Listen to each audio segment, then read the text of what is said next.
Olá, boa noite, seja bem-vindo à Igreja da Barra da Tijuca. Cante conosco aí da sua casa, vamos louvar a Deus conosco.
Pai querido, te agradecemos, Senhor, por mais um dia estarmos aqui na Tua casa, te louvando e engrandecendo o Teu santo nome.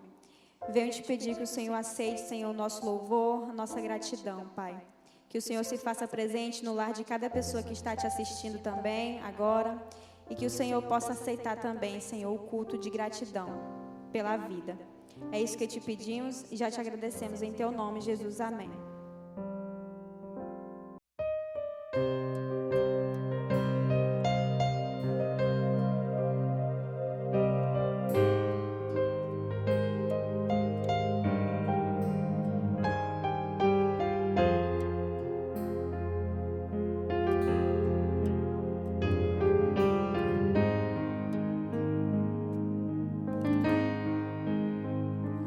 De eternidade em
Jesus, quero renovar meu ser. Sei que a graça vem só de ti, Senhor.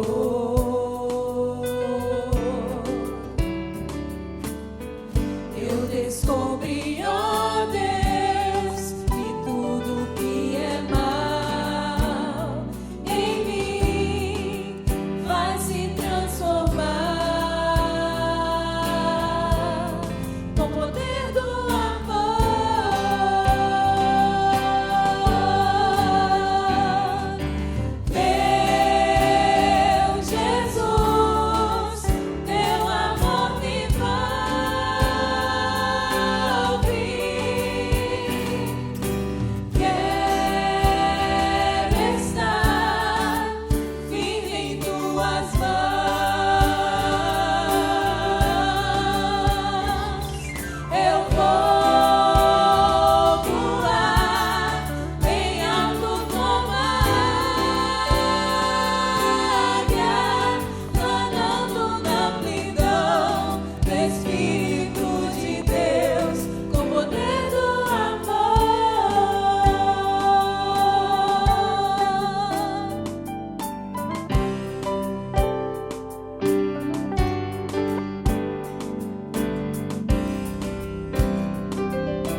senti. Quão distante eu estava de ti. Quando eu precisava sentir o teu calor. Sei que podes curar-me, Senhor.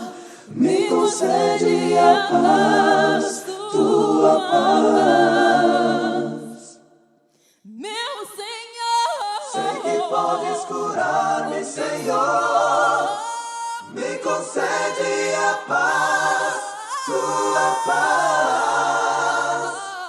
Me concede a paz.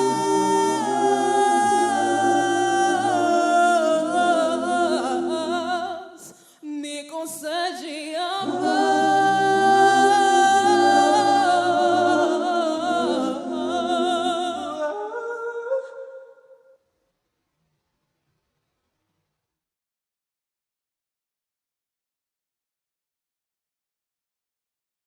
Minhas saudações a todos da Igreja da Barra e aos ouvintes que nos assistem pela internet. É uma alegria poder voltar a falar-lhes e estarmos juntos nessa forma de vídeo. Eu estou com muita saudade de vocês, gostaria de estar presente em uma ação presencial com vocês, mas por enquanto ainda não é possível. Em tempos de Covid, a gente tem que agir de uma maneira diferenciada. Então, que Deus abençoe a cada um de vocês e que a sua mensagem possa atingir o seu coração com uma viva esperança, porque nós aguardamos o cumprimento da grande promessa de nosso Senhor Jesus Cristo retornar e nos reunir para sempre num lar perfeito, onde não haverá Covid, não haverá enfermidades, onde não haverá problemas que atravessamos e passamos por eles agora. Queridos, nessa noite eu quero lembrar a vocês que no coração humano há algumas indagações muito sérias. A primeira delas é: quem eu sou? Você sabe quem você é? De onde eu vim e para onde vou? Por que eu existo? Para onde estou marchando? Qual é o sentido da vida? O que é a vida e o que é a morte? São indagações sérias, porque muitas vezes carecemos do sentido da vida e desconhecemos aquilo que Deus revelou como sendo o grande sentido para a nossa existência. Queridos, nós só podemos encontrar respostas para essas indagações na revelação, a revelação de Deus. Falar em Deus, para muitos hoje, é algo estranho, porque na filosofia moderna eles tentam eliminar a existência de Deus na vida do ser humano. E essa é a grande tragédia da vida, porque Deus é a causa, é a origem de todas as coisas. A Igreja Adventista do Sétimo Dia proclama a mensagem criacionista de que Deus é o originador de todas as coisas. Ele é o engenheiro que planejou, o arquiteto do universo. Por isso nós falamos num design inteligente. Alguém que coordenou todas as coisas, organizou todas as coisas e mantém todas as coisas. Queridas, como Deus é o autor e o criador de todas as coisas, Ele não está calado, Ele se revela a nós. E como é que Ele se revela? É interessante que Paulo, o apóstolo, declara no primeiro capítulo de Romanos que os atributos de Deus, o seu poder, a sua glória, são nitidamente perceptíveis e conhecidos através das coisas que são criadas. O salmista, 1000 anos antes de Cristo, declarou: os céus proclamam a glória de Deus e o firmamento anuncia a obra de suas mãos. As coisas criadas revelam a Deus. Certa noite, Napoleão Bonaparte, indo na sua expedição de conquista para o Egito, estava no convés do seu navio e ele viu que os seus conselheiros e sábios estavam todos discutindo a não existência de Deus. Ele ouviu os seus argumentos lógicos, as suas contestações sobre a não existência de Deus, e então aproximou-se dos cavaleiros e disse-lhes: Cavaleiros, quero que olhem para cima. E apontou para o céu azul estrelado sobre o Mediterrâneo e disse: Cavaleiros, me respondam uma coisa. E quem criou estes? Apontando para estrelas, constelações. Depois, dando um sorriso, ele voltou as costas para eles e foi para o seu camarim.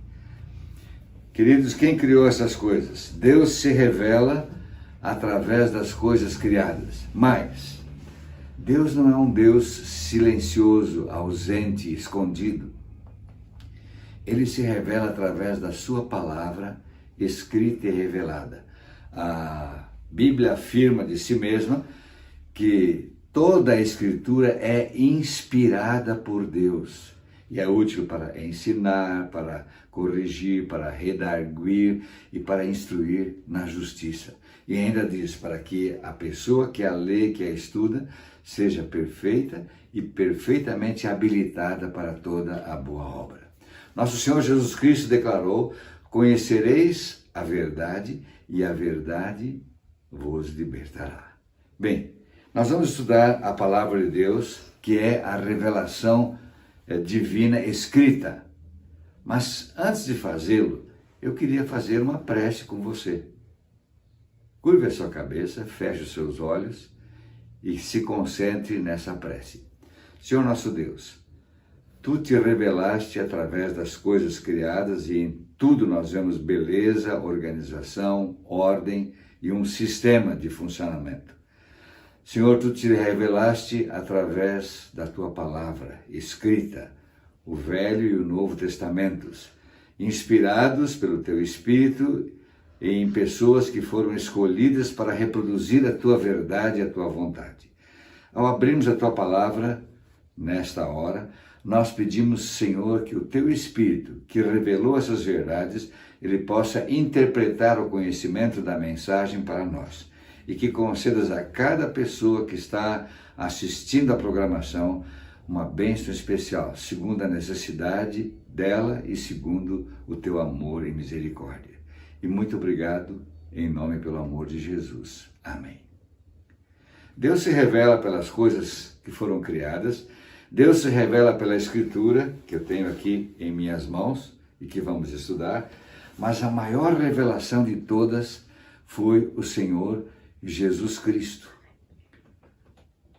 O próprio Deus, assumindo a humanidade, Ele veio se revelar para que nós pudéssemos conhecer a Deus. A Bíblia diz assim: ninguém jamais viu a Deus, João 1,18, mas o Deus unigênito que está no seio do Pai, esse o veio revelar, isto é, veio interpretar, demonstrar como é Deus e como Ele age.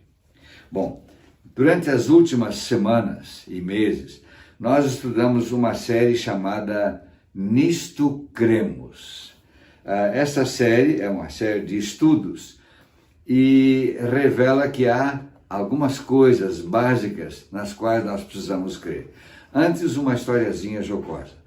Na Inglaterra viveu um grande evangelista, avivacionista, chamado George Whitefield. Ele era muito jocoso, brincalhão, mas era um dinâmico pregador da verdade.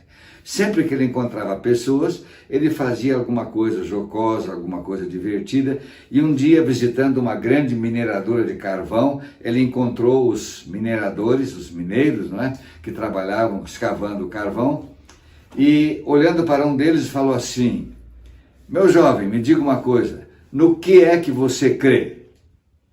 O jovem, sabendo que ele era brincalhão, deu um sorriso e disse assim: ora, muito simples, eu creio naquilo em que a minha igreja crê. O pastor ficou assim um pouco desapontado e perguntou: e no que a sua igreja crê? O mineiro olhou e deu um largo sorriso e disse assim: é simples, a minha igreja crê naquilo em que eu creio. O pastor, mais uma vez desapontado, pensou: perdi essa.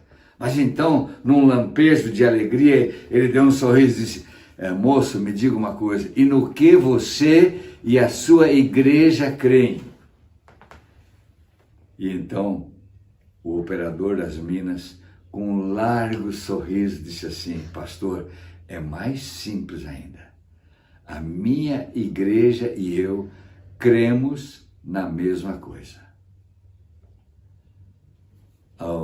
Os mineiros todos caíram na gargalhada e depois George Whitefield disse: eu perguntei aquilo porque aquilo em que nós cremos, em quem cremos e no que cremos sobre Deus é tão importante, porque isso é que nos leva a uma segurança na nossa vida. Bom, queridos, crer é ter fé. Lá no livro de Hebreus, capítulo 11, o primeiro versículo diz assim: fé é a certeza daquilo que esperamos e é a prova das coisas que nós não vemos.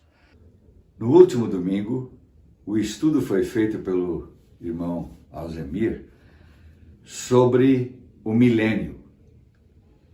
O milênio é a conclusão da história do mal sobre este mundo.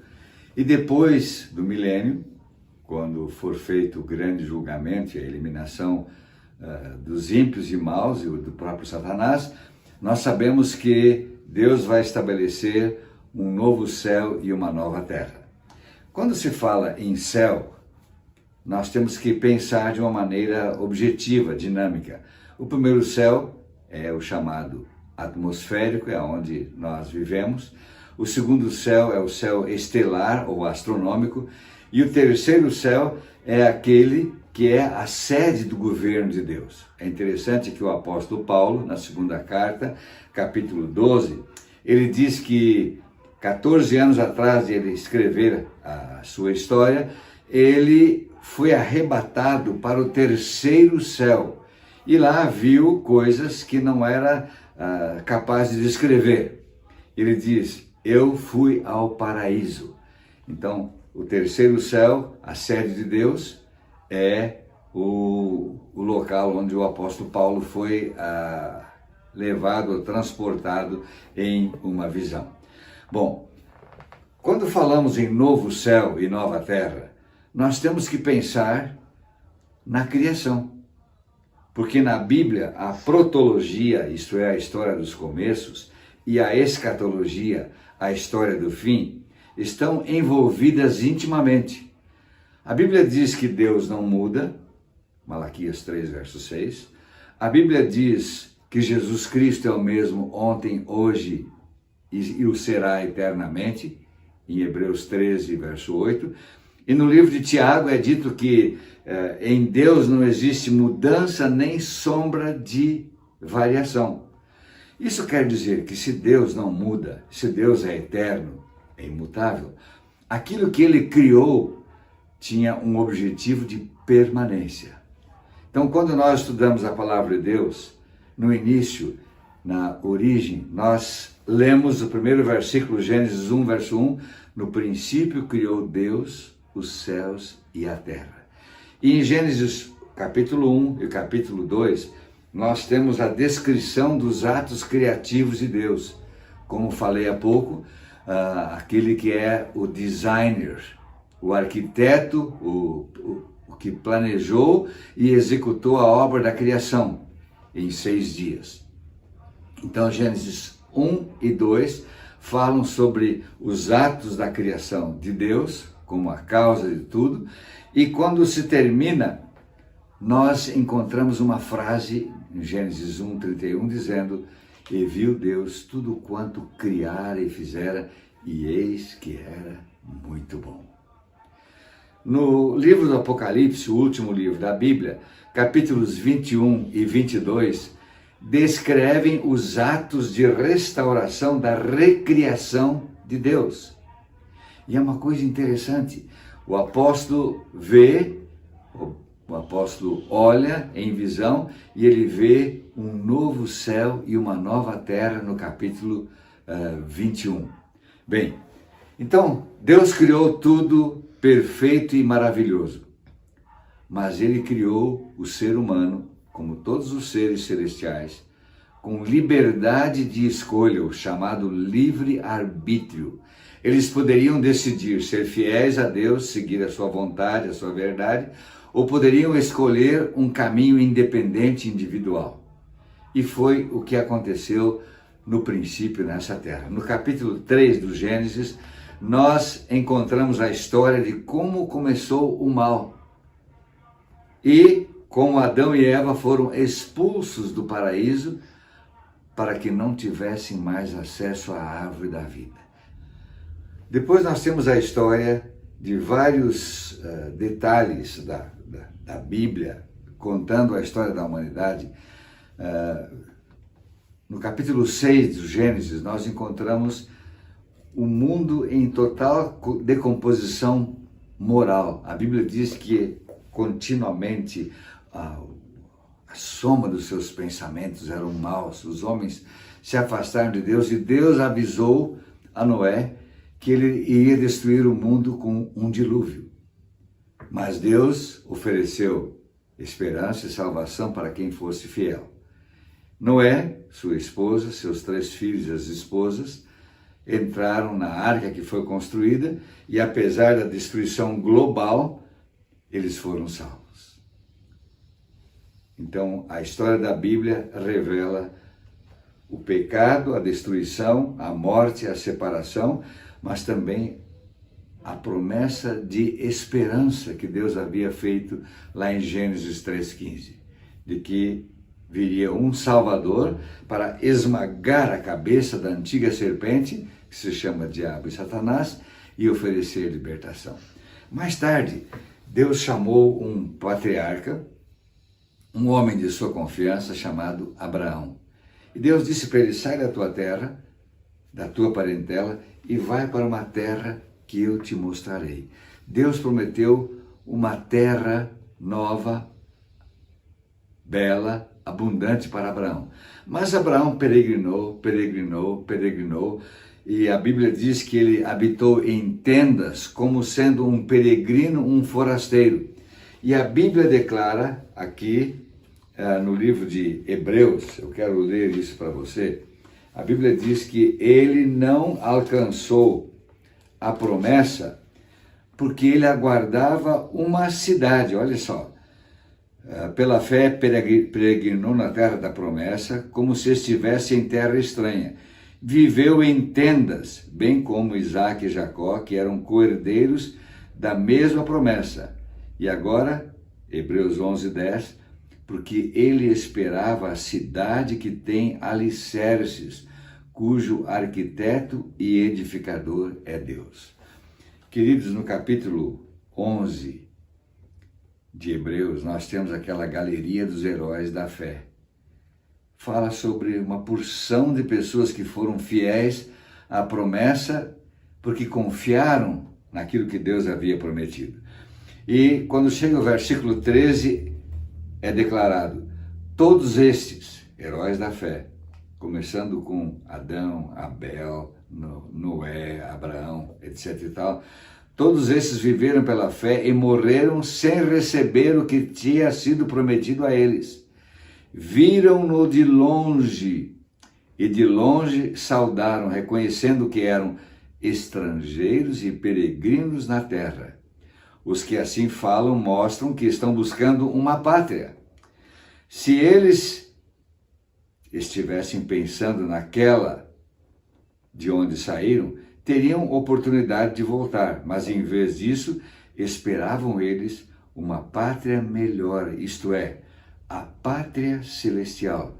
Por esta razão, Deus não se envergonha de ser chamado o Deus deles, e lhes preparou uma cidade. É interessante, quando Jesus esteve aqui na terra, certa ocasião, isso está no capítulo 14 do livro de João, certa ocasião ele disse para eles que iria viajar, iria se afastar deles. Eu estou lendo a Bíblia na Nova Versão Internacional e diz assim, João 14, versos 1 a 3. Não se perturbe o coração de vocês. Creiam em Deus. Creiam também em mim. Na casa de meu pai há muitos aposentos ou muitas moradas.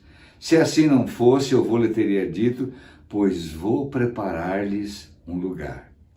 E quando eu for e lhes preparar lugar, voltarei e os receberei para mim mesmo, para que, onde eu estiver, vocês estejam também. Aqui está uma promessa tremenda, confirmada em Hebreus capítulo 11, de que Jesus Cristo, quando ascendeu aos céus, ele tinha alguns objetivos em mente.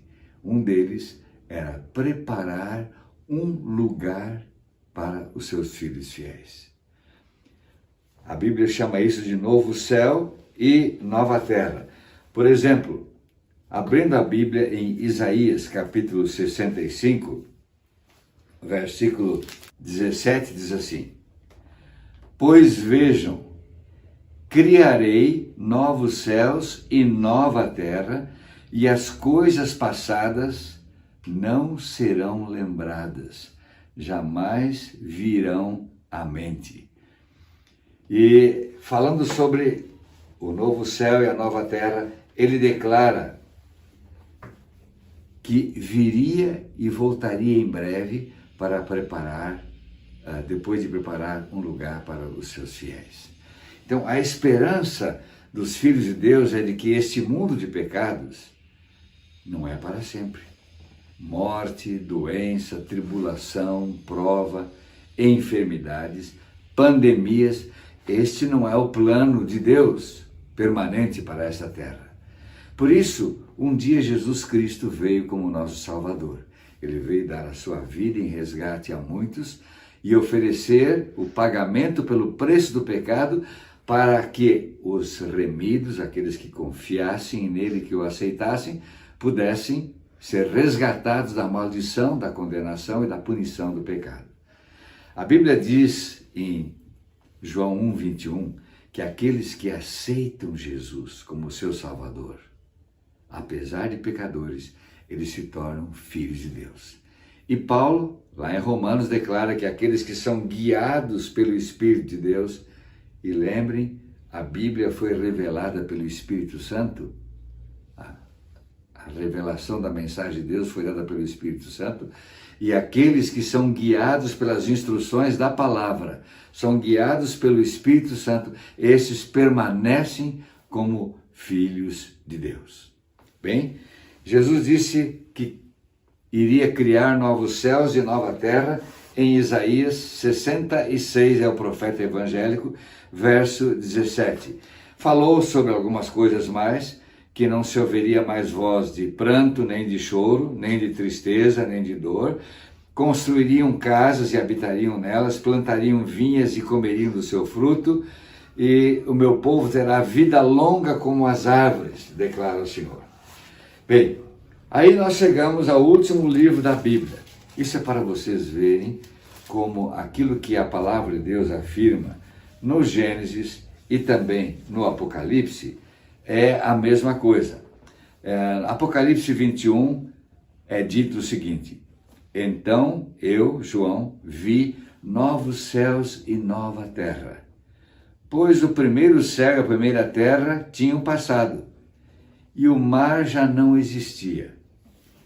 Eu creio que muitos daqueles que apreciam o mar ficam preocupados em pensar que não vai haver uma praia bonita, como Búzios, como algumas Recreio, né, e outras praias, especialmente em São Paulo, no Sul, Santa Catarina. Mas o mar, na expressão bíblica, era um fator de separação, de distância, que mantinha as pessoas separadas. Nós sabemos que, por ocasião do dilúvio, a terra, que era plana, com lindas colinas, ela se tornou toda desastrada, porque forças de erupção interna da terra, trouxeram águas do grande abismo, e trouxeram vulcões e trouxeram cadeias de montanhas, e a terra ficou separada por grandes quantias de água. Então, o mar aqui que não existe, não é como existe hoje, separando os continentes, porque a terra será unificada por Deus e provavelmente uma grande parte do mar será contida internamente na terra. Bem, queridos, mas diz mais aqui. Ele viu a santa cidade, a Nova Jerusalém, que descia dos céus, da parte de Deus. Ela estava preparada como noiva adornada para o seu marido. E ouvi uma voz que vinha do trono e dizia: agora o tabernáculo de Deus está com os homens, com os quais ele viverá. Eles serão o seu povo, e o próprio Deus estará com eles, e será o Deus deles. Queridos, por uma questão de amor e de restauração a esta terra na qual vivemos, na renovação, Deus vai mudar a sede cósmica do seu governo, lá do terceiro céus, e o reino será estabelecido na cidade santa, Nova Jerusalém, que será estabelecida aqui na terra. Que condescendência, que amor extraordinários, Deus habitando conosco, Deus estando conosco. A Bíblia diz que nós veremos a sua face, nós contemplaremos o seu rosto, porque não haverá mais a proibição feita pelo pecado. E então Deus enxugará dos seus olhos toda lágrima, e não haverá mais morte, nem tristeza, nem choro, nem pranto, nem dor, porque as coisas antigas já passaram. E então Deus declara, olha para a nossa alegria: estou fazendo novas todas as coisas. O Deus que criou tudo perfeito, declarado lá em Gênesis 1:31, é o Deus que vai restaurar a terra na sua beleza primeval. Não haverá mais pecado, nem tentação, nem tentador, não haverá mais dor, nem morte, nem angústia, nem doença, nem enfermidade, e nós estaremos com corpos perfeitos, recriados à semelhança do nosso Criador, porque no princípio fomos criados à sua imagem e semelhança, mas juntos do Criador e juntos de Deus. Queridos, esta é a beleza do que Deus promete para o novo céu e a nova terra.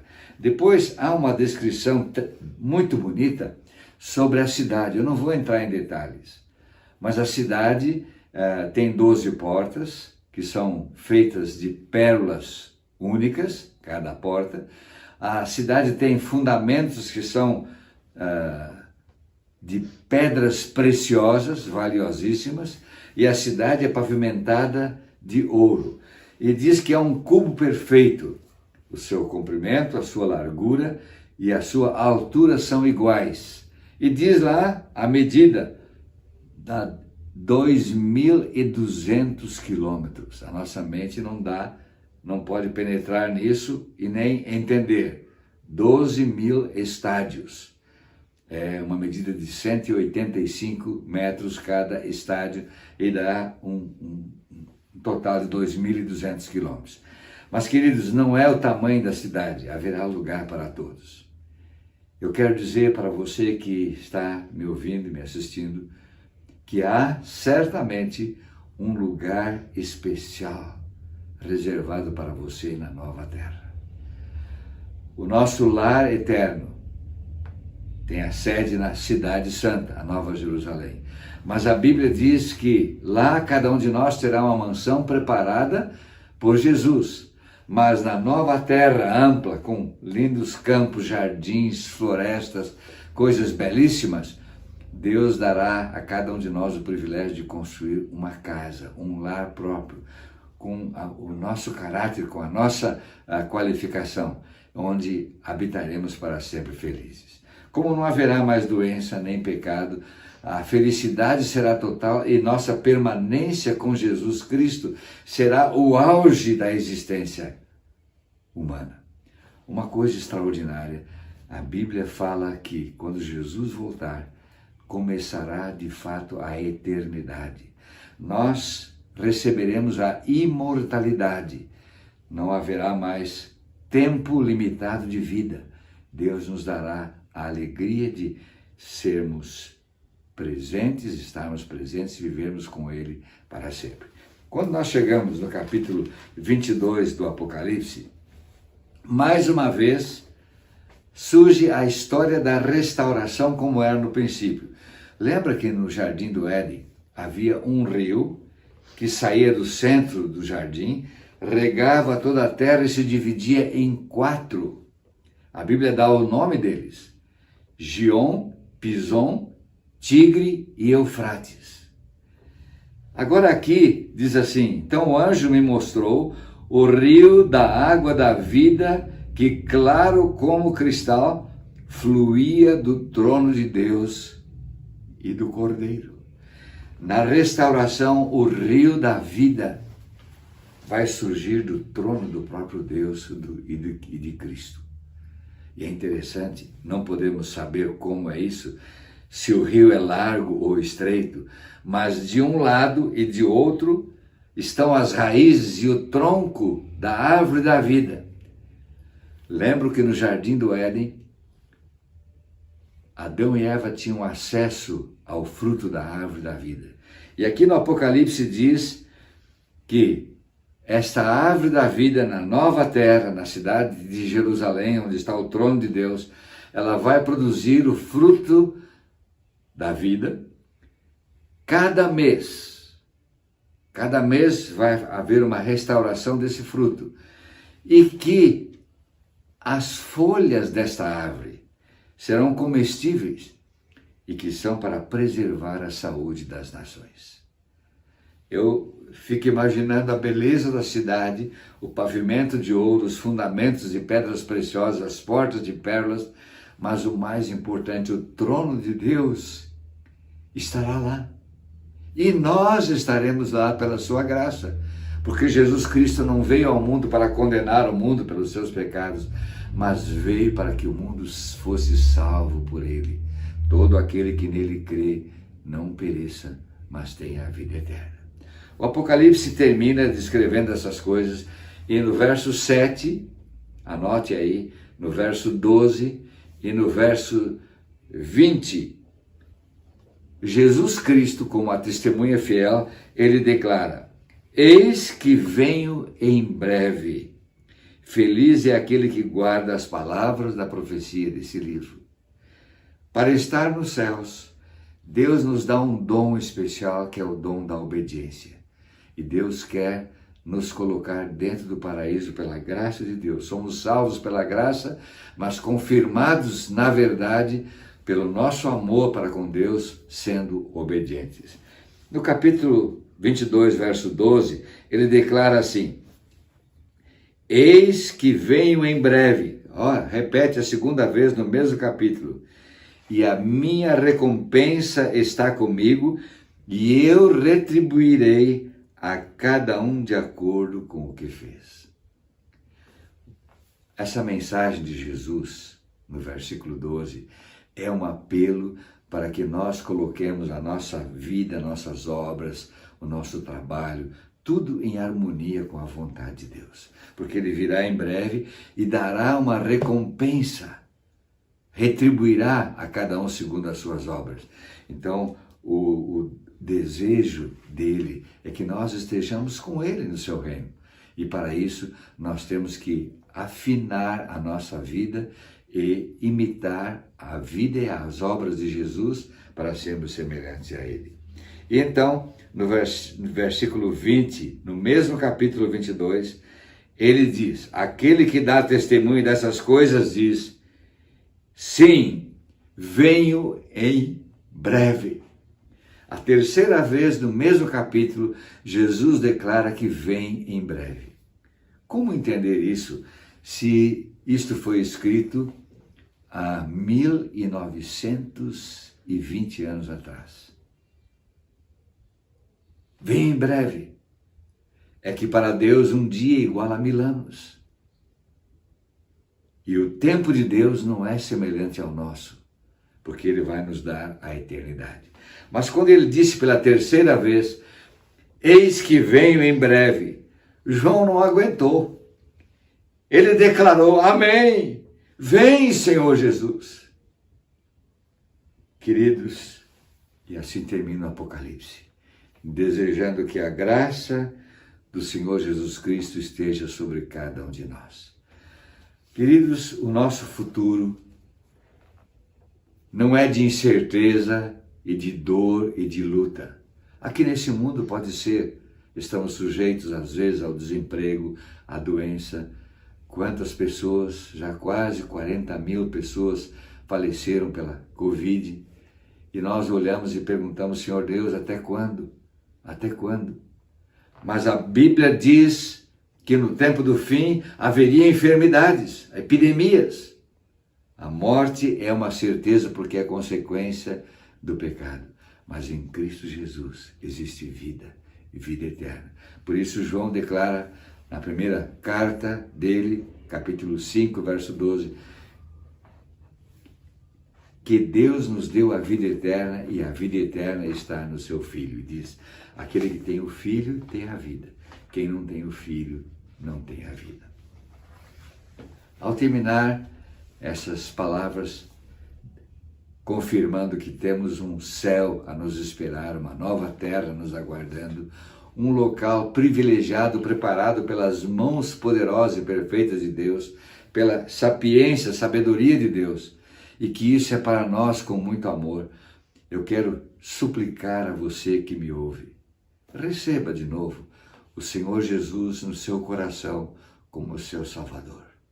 Confesse os seus pecados, abandone-os pela graça que Deus lhe conceda. Planeje viver no lar eterno, junto com a sua família e junto com os remidos de Deus. No verso 17, nós temos um dos últimos apelos da Bíblia. O Espírito e a noiva dizem: vem. Todo aquele que ouvir, diga: vem. E quem tiver sede, venha. E quem quiser, beba de graça da água da vida. Vamos orar mais uma vez. Feche os seus olhos, incline a sua cabeça, concentre-se e vamos falar com Deus. Senhor nosso Deus, nós te agradecemos de todo o coração pelo dom de Jesus Cristo, nosso Criador, nosso Salvador, nosso Rei vindouro. Nós te agradecemos, Senhor Deus, pela mensagem maravilhosa da tua palavra, de que tu vais estabelecer uma nova ordem de coisas como era no princípio da criação, um novo céu, uma nova terra. E, Senhor Deus, esse planeta, depois de purificado pelo fogo, será a sede do teu reino universal. E tu estarás conosco, e nós estaremos contigo. Senhor Deus, pelo dom de Jesus e sua graça e sua misericórdia e o seu sangue derramado na cruz, nós te agradecemos pela esperança e pela certeza da salvação. Sabemos que os nossos pecados podem ser todos cancelados pela dádiva de Cristo quando o aceitamos pela fé.